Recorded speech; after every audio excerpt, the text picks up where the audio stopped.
হজ কার উপর ফরজ? আল্লাহ বলেন ওয়ালিল্লাহি আলান নাসি হিজ্জুল বাইতি মান ইসতাতা ইলাইহি সাবিলা ومن كفر فإن الله غني عن العالمين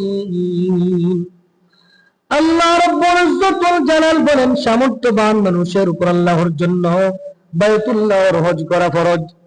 ومن كفر فإن الله غني عن العالمين আর যে কুফর করবে নিশ্চয় আল্লাহ রাব্বুল ইজ্জত ওয়াল জালাল সৃষ্টিকুল থেকে মুখাপেক্ষী।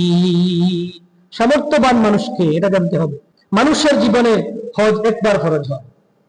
দলিল عن أبي هريرة رضي الله تعالى عنه قال خطبنا رسول الله صلى الله عليه وسلم فقال أيها الناس قد فرض الله عليكم الحج فحجوا فقال رجل أكل عام يا رسول الله فسكت قالها ثلاثا فقال رسول الله صلى الله عليه وسلم لو قلت نعم لوجبت ولما استطعتم আবু হুরায়রা রাদিয়াল্লাহু তাআলা আনহু থেকে বর্ণিত তিনি বলেন আল্লাহর নবী বিশ্ব নবী জনাবে মুহাম্মাদুর রাসূলুল্লাহ সাল্লাল্লাহু আলাইহি ওয়াসাল্লাম আমাদের উদ্দেশ্যে ভাষণ দিলেন, বললেন হে লোক সকল, তোমাদের উপর হজ ফরজ করা হয়েছে, অতএব তোমরা হজ আদায় করো।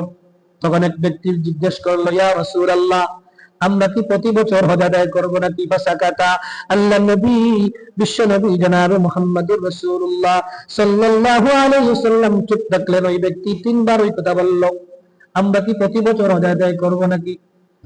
এরপর আল্লাহ নবী বিশ্ব নবী জনাবে মুহাম্মাদুর রাসূলুল্লাহ সাল্লাল্লাহু আলাইহি ওয়াসাল্লাম বলেন, আমি যদি হ্যাঁ বলি তাহলে প্রতি বছরের জন্য হজ ওয়াজিব হয়ে যাবে, অতএব তোমরা তা পালন করতে সক্ষম হবে না।